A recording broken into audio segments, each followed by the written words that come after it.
ഇന്നൊരു സൺഡേ ആണ്, ഓഫീസിലൊന്നും പോകാനില്ല. അപ്പോൾ എഴുന്നേറ്റിട്ട് ഒരു ചായ ഉണ്ടാക്കി കുടിച്ചു. അധികം രാവിലെയൊന്നും അല്ല കേട്ടോ എണീറ്റത്, കുറച്ച് ലേറ്റായിട്ടാണ് എണീറ്റത്. പിന്നെ ദോശയും ഓംലറ്റും സാമ്പാറും ഒക്കെ ആയിട്ട് കഴിച്ചു. എന്നിട്ട് ടു ഡു ലിസ്റ്റൊക്കെ എഴുതി.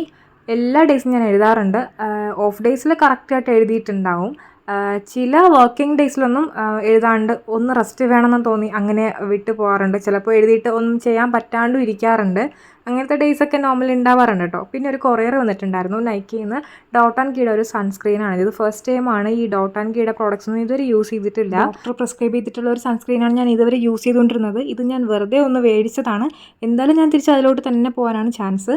അത് നല്ലതായിരുന്നു, എനിക്ക് ഭയങ്കരമായിട്ട് സ്യൂട്ടബിളായിട്ട് ഉള്ളതായിരുന്നു കേട്ടോ ആ ഒരു സൺസ്ക്രീൻ. ഞാൻ ഇന്ന് കംപ്ലീറ്റ് ആയിട്ടും ചെറിയ മൂഡ് ഓഫ് അങ്ങനത്തെ ഒരു രീതിയിലിരുന്നപ്പോൾ എന്തെങ്കിലുമൊക്കെ ഒന്ന് ഡിഫറെൻ്റ് ആയിട്ട് ചെയ്യാം, എനിക്ക് വേണ്ടി എന്തെങ്കിലും ചെയ്യാമെന്നൊക്കെ എനിക്ക് തോന്നിയിട്ട് ഈ സൈഡ് ബാങ്ക്സ് കട്ട് ചെയ്യാനായിട്ട് പോവുകയാണ്. എനിക്ക് എന്താവും എന്നൊന്നും അറിയാൻ പാടില്ലായിരുന്നു. കുറേ കാലമായി ഞാൻ കുഞ്ഞിൽ ഇതൊക്കെ ചെയ്യുമായിരുന്നു. എനിക്ക് വീട്ടിൽ നന്നായിട്ട് കിട്ടുമായിരുന്നു ആ വഴക്കമൊക്കെ. അങ്ങനെ ഇരുന്നിട്ട് എനിക്കെന്തോ തോന്നിയിട്ട് ചെയ്തതാണ് കേട്ടോ. ഫസ്റ്റ് ഒരു സ്റ്റെപ്പ് ചെയ്തു, 2 ലെയറായിട്ട് കട്ട് ചെയ്യാമെന്നാണ് വിചാരിച്ചത്. ഞാനത് സെപ്പറേറ്റ് ഒരു വീഡിയോ എടുക്കണമെന്ന് വിചാരിച്ചു കേട്ടോ. പക്ഷേ സംഭവം സെക്കൻഡ് ലെയർ കട്ട് ചെയ്തപ്പോൾ ആ ഒരു വീഡിയോ എടുത്തില്ല, മിസ്സായിപ്പോയി. ഫസ്റ്റ് ലെയർ കട്ട് ചെയ്തപ്പോൾ എനിക്ക് നല്ല ഭംഗിയായിട്ട് തോന്നി. സെക്കൻഡ് ലെയർ വേണ്ടായിരുന്നു എന്ന് തോന്നി, കുറച്ച് കൂടി പോയില്ലേ എന്ന് തോന്നി കേട്ടോ.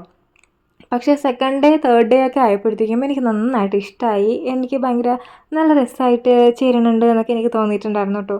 സംഭവം എനിക്ക് ഇഷ്ടപ്പെട്ടു, ഹാപ്പിയായി. അങ്ങനെ കുറേ ഷോ ഓഫൊക്കെ ഇങ്ങനെ കണ്ണാടി ഫ്രണ്ടിൽ നിന്ന് കാണിച്ചു, ഹെയർ സ്റ്റൈലൊക്കെ മാറ്റി നോക്കി. പിന്നെ ഇത് പുറത്ത് പോയിട്ടുണ്ടായിരുന്നു കേട്ടോ. അപ്പോഴാണ് ഞാൻ ഈ ഒരു വീഡിയോ എടുത്തത്, പുറത്ത് പോയിട്ട് വന്നിട്ട്.